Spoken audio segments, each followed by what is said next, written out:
बहुत शुक्रिया तमाम डिटेल्स के लिए आपका रोहन, और तमाम तस्वीरों को दर्शकों तक पहुंचाने के लिए। तो रोहन, जिस तरीके से बताते हुए कि कैसा अब ये कर्तव्य पथ फिलहाल दिख रहा है, आइए अब आपको दिखाते हैं कि नया कर्तव्य पथ कैसा होगा, क्योंकि सेंट्रल विस्टा एवेन्यू में क्या कुछ खास होगा ये भी देखिए।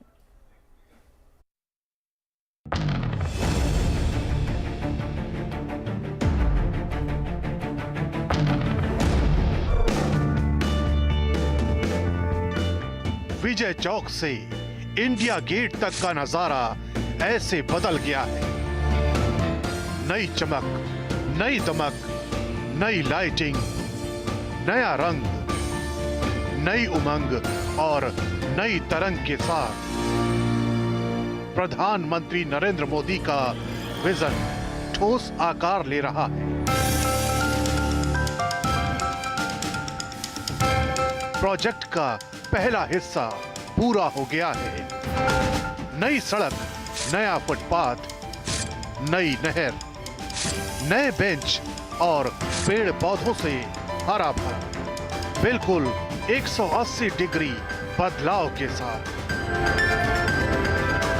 ये महज एक रास्ता नहीं है, ये आजादी की लड़ाई की गवाही देता है। ये गवाह है हिंदुस्तान की आजादी का। 3 किलोमीटर और 200 मीटर लंबा ये रास्ता दुनिया के सबसे बड़े लोकतंत्र की बड़ी लकीर खींचता है।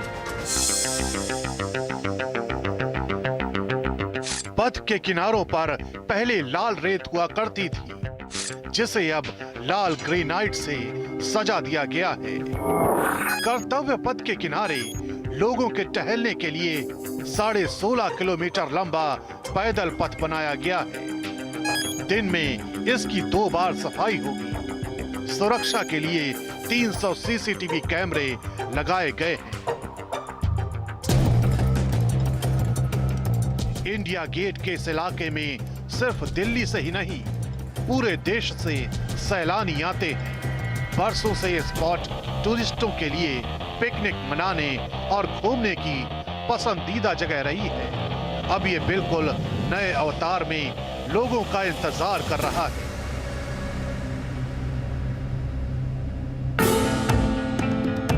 भारत का कर्तव्य पथ रोशनी से जगमग रहे, इसके लिए लाइटिंग में इजाफा किया गया है।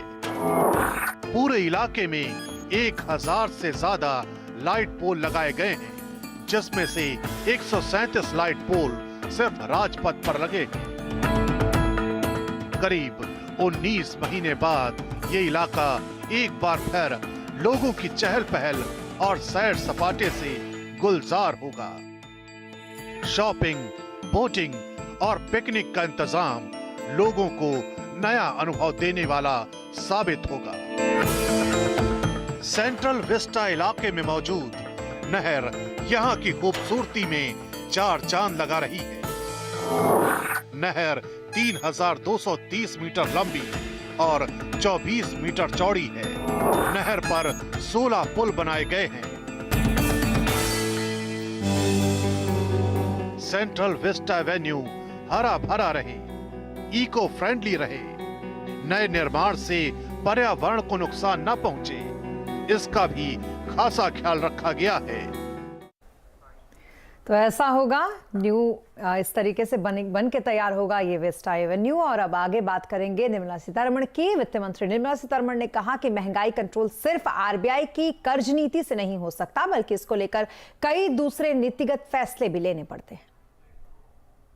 India's solution to handling the economy, part of which is handling inflation also, is an exercise where the fiscal policy together with the monetary policy has to work. It can't be singularly left to the monetary policy, which has proved totally ineffective in many countries. Solution to handling inflation should be country specific. Although the problems which add to the problem of inflation are not country specific. It comes across from various different parts of the globe, commodities. It can be because of so many different factors. और अब बात करेंगे market की। शानदार global संकेतों ने बाजार की रंगत लौटा दी है। वीकली एक्सपायरी के दिन बाजार में 1% से ज्यादा तेजी देखी गई। सेंसेक्स 659 पॉइंट चढ़कर 59,688 पर और निफ्टी 174 पॉइंट चढ़कर 17,799 पर बंद हुआ। मिड कैप स्मॉल कैप शेयरों में बढ़त देखने को मिली। सबसे ज्यादा खरीदारी बैंकिंग IT शेयरों में देखने को मिली और तो वहीं ऑटो इंफ्रा FMCG शेयरों में तेजी रही। मेटल रियलिटी शेयरों में आज थोड़ा दबाव देखने को मिला। और अब बात करेंगे आयकर के छापों की। वो इसलिए क्योंकि राजनीतिक दलों के चंदे के नाम पर टैक्स चोरी मामले में आज भी आयकर विभाग की कार्रवाई लगातार जारी है। आज भी दिल्ली, मुंबई और यूपी में कई जगहों पर आयकर विभाग की छापेमारी हुई। इसके साथ ही जम्मू कश्मीर के बारामूला में 2 अलग-अलग ठिकानों पर आयकर विभाग की टीम ने छापा मारा। यहां 2 कारोबारियों के ठिकानों पर यह छापेमारी की गई। तो वहीं राजस्थान के मंत्री राजेंद्र यादव के घर पिछले 28 घंटे से आयकर विभाग की छापेमारी जारी है। यहां आयकर विभाग ने कल ही मिड डे मील के गोदाम पर छापेमारी की थी, जो आज भी जारी है। दरअसल आयकर विभाग ने कल भी देश भर में 173 ठिकानों पर यह रेड की थी। राजनीतिक दलों के चंदे के नाम पर टैक्स चोरी मामले में आज फिर दिल्ली में आयकर विभाग की छापेमारी हुई। दिल्ली से हमारे संवाददाता शंकर आनंद की रिपोर्ट देखिए। राजनीतिक पार्टी बनाकर चंदे का खेल और टैक्स की चोरी का मामला जिस तरह से इनकम टैक्स के रडार पर आया, इस मामले को लेकर कल इनकम टैक्स की टीम तकरीबन 150 से ज्यादा लोकेशन पर सर्च ऑपरेशन को प्रारंभ की थी और आज भी ये कई लोकेशन पर सर्च ऑपरेशन जारी है। अगर इनकम टैक्स के सूत्रों के माने तो जिस तरह से इनकम टैक्स के द्वारा इस मामले में कार्रवाई की जा रही है और कई अलग अलग राज्यों में सर्च ऑपरेशन को अंजाम दिया जा रहा है, लिहाजा इसी मामले पर कई ऐसे नाम भी सामने आए हैं। जैसे कुछ नाम के बारे में जानकारी देना चाहेंगे।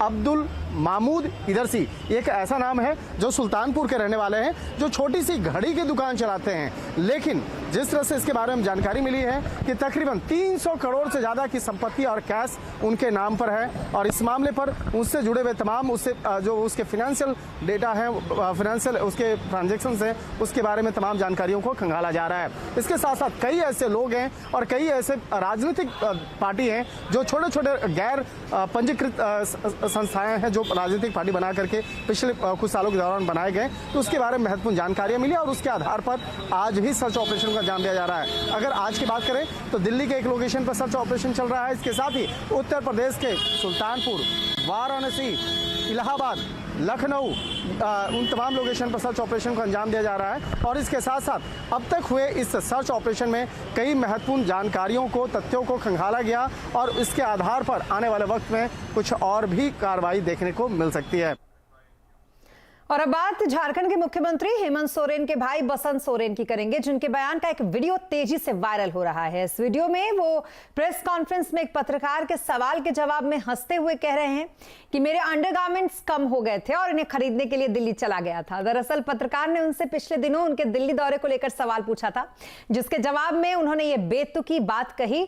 वहीं दूसरी तरफ बसंत सोरेन के वायरल बयान पर बीजेपी ने तंज कसा। बीजेपी विधायक भानु प्रताप शाही ने कहा कि जब दुमका की आदिवासी बेटी और बहन की हत्या होती है तो वहां के विधायक मुख्यमंत्री हेमंत सोरेन जी के प्यारे भाई बसंत सोरेन जी उन परिवार से मिलने के बजाय दिल्ली में अंडरगारमेंट्स खरीदने में मशगूल रहते हैं। हाँ, गए थे। एक्चुअली हम पिछले ये भी बताए थे कि एक्चुअली मेरे अंडरगारमेंट्स कम हो गए थे, तो अंडरगारमेंट्स खरीदने में दिल्ली चला गया। दिल्ली से लाते हैं? हाँ, हम